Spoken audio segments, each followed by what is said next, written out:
જેતપરની અંદર ઉપવાસ છાવણીમાં રોજ રાત્રે ખેડૂતો દ્વારા અને જેતપરના ખેડૂતો થકી એક અનોખા કાર્યક્રમો કરવામાં આવે છે કે જેના સુધી તેમનો મેસેજ સીધો સરકાર સુધી પહોંચે। ગત મોડી રાત્રે જેતપરના ઉપવાસ છાવણીના કાર્યક્રમની અંદર છાવણીમાં બેસણાનો કાર્યક્રમ રાખવામાં આવ્યો। બેસણાના કાર્યક્રમની અંદર આસપાસના ગામના ખેડૂતો ત્યાં આવ્યા હતા।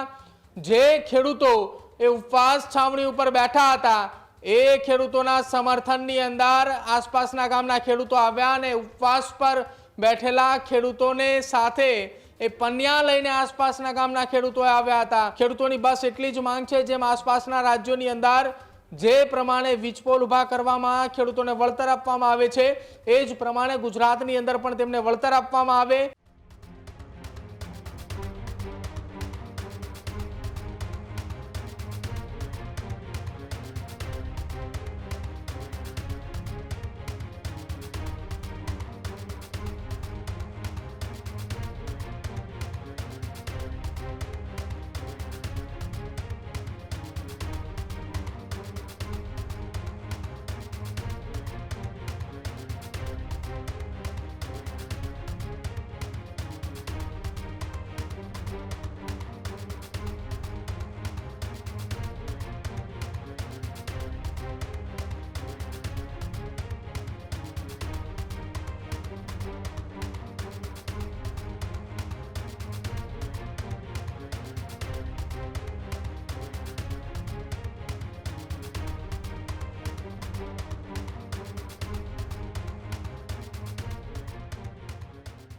મોરબીના જેતપરમાં વીજપોલ વળતર મુદ્દે જે આંદોલન ચાલી રહ્યું છે તેમાં અનોખો વિરોધ જોવા મળ્યો છે ખેડૂતોનો।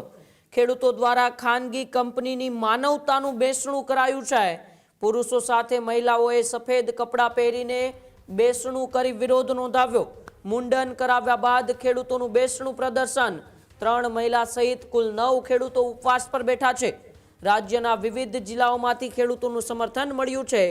રાજ્યમાંથી પ્રત્યક્ષ અને પરોક્ષ રીતે આંદોલનને ટેકો મળી રહ્યો છે। આગામી દિવસોમાં વધુ ખેડૂતો ઉપવાસમાં જોડાય તેવી પણ પૂરેપૂરી શક્યતા છે। ત્યારે એક ઉપવાસ આંદોલનના 72 કલાક એટલે કે 3 દિવસ વીતી ચૂક્યા છે અને આજે ચોથો દિવસ છે। ત્યારે ગઈકાલે ત્રીજા દિવસે એક અનોખો વિરોધ જોવા મળ્યો હતો જેમાં મહિલાઓ અને પુરુષો છે તે સફેદ કપડાં પહેરીને ખાનગી કંપનીની માનવતા છે જે માનવતા મરી પડી છે ખેડૂતો ઉપર લાઠીચાર્જ કરવામાં આવે છે। ખેડૂતો ઉપર દમનગીરી કરવામાં આવે છે। ખેડૂતોના ખેતરની અંદર બળજબરીપૂર્વક થાંભલા નાખવામાં આવે છે। તે માનવતા સામે આપ ટીવી સ્ક્રીન ઉપર આ દ્રશ્યો જોઈ રહ્યા છો જેમાં મહિલાઓ સાજિયા પણ લઈ રહી છે એટલે કે માનવતાનું બેસણું છે તે મોરબીના જેતપરમાં થયું હતું। સવારે મુંડન પણ કરાવ્યા હતા તો બીજા દિવસે ડાયરો પણ યોજવામાં આવ્યો હતો। અલગ અલગ રીતે ખેડૂતો પોતાની વેદના છે તે વેદના સરકાર સમક્ષ પહોંચાડવાની કોશિશ કરી રહી છે।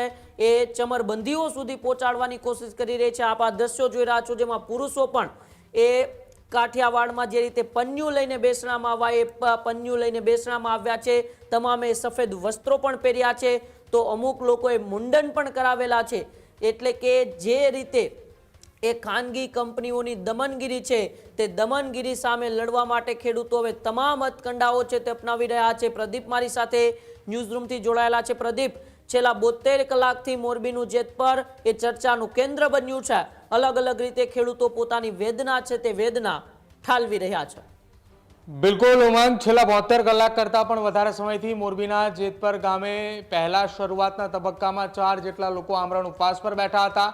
ત્યારબાદ એ સંખ્યા ધીરે ધીરે વધતી રહી અને હવે આમરણ ઉપવાસ પર બેસનાર લોકોની સંખ્યામાં એ વધારા સાથે 9 લોકો ઉપવાસ પર બેઠા છે। આ તમામે 9 લોકો જે ઉપવાસ પર બેઠા છે જે માત્ર ને માત્ર ખેડૂતોના સમર્થનની અંદર આવ્યા છે।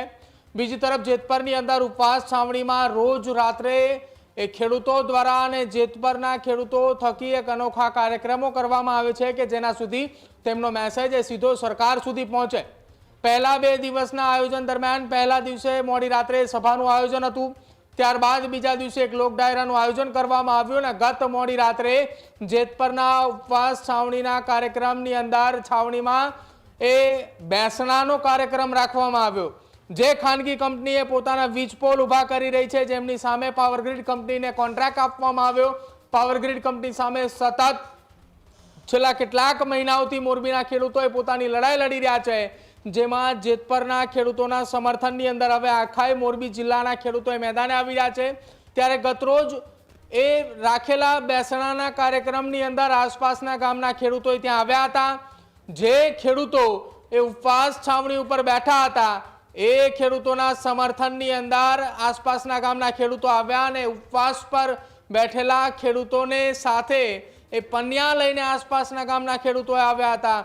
બેસણાનો એ કાર્યક્રમ હતો ને જેના થકી એ કંપની સુધી પોતાની વાત રજૂ કરવા માટે ખેડૂતોએ પોતાની વાત મૂકી રહ્યા હતા। આ એ કાર્યક્રમો થકી ખેડૂતોએ પોતાની વાત એ સરકાર અને ખાનગી કંપની સુધી પહોંચાડી રહ્યા છે। ખેડૂતોની બસ એટલી જ માંગ છે, જેમ આસપાસના રાજ્યોની અંદર જે પ્રમાણે વીજપોલ ઊભા કરવામાં ખેડૂતોને વળતર આપવામાં આવે છે એ જ પ્રમાણે ગુજરાતની અંદર પણ તેમને વળતર આપવામાં આવે, ઓછામાં ઓછું નુકસાન અને વધુમાં વધુ વળતર આપવામાં આવે। સાથે એક પણ એ વાત કરવામાં આવી છે, જે ખેતરની અંદર વીજપોલ ઊભા કરવામાં આવ્યા છે તેની આસપાસના ખેતરની અંદર જે નુકસાન થઈ રહ્યું છે એ નુકસાનની ભરપાઈ કોણ કરશે તેને લઈને પણ સવાલો અત્યારે ખેડૂતો કરી રહ્યા છે, પરંતુ ખાનગી કંપની દ્વારા એક પણ પ્રકારના સવાલોના જવાબ નથી આપવામાં આવી રહ્યા હોવાના આરોપો લગાવવામાં આવી રહ્યા છે। અને એ આરોપની વચ્ચે સતત આમરણ ઉપવાસની અંદર ખેડૂતોએ બેઠા છે। આજે પણ આમરણ ઉપવાસના કાર્યક્રમના મંચ ઉપર મોડી રાત્રે લોક સાહિત્યકાર, હાસ્ય કલાકારો અને ત્યાં મંચ ઉપર આવશે કલાકારો, અને સાથે જ હકાભા ગઢવીએ પણ આ ખેડૂતોના આંદોલનની અંદર સમર્થન આપીને ત્યાં જવાની વાત પણ કરી છે। અને હકાભા ગઢવી પણ આજના કાર્યક્રમની અંદર ખેડૂતોની વચ્ચે જઈ ખેડૂતોને હિતની વાત કરશે અને ખાનગી કંપનીની સામે પોતાની વાત એ મૂકવાના છે। જી બિલકુલ, આભાર પ્રદીપ અમારી સાથે જોડાવા બદલ અને માહિતી બદલ। હજુ સુધી તમે અમારી ચેનલને સબસ્ક્રાઇબ નથી કરી તો અત્યારે જ ન્યૂઝરૂમ ગુજરાતને સબસ્ક્રાઇબ કરો, ફેસબુક અને ઇન્સ્ટાગ્રામ પર ફોલો કરો।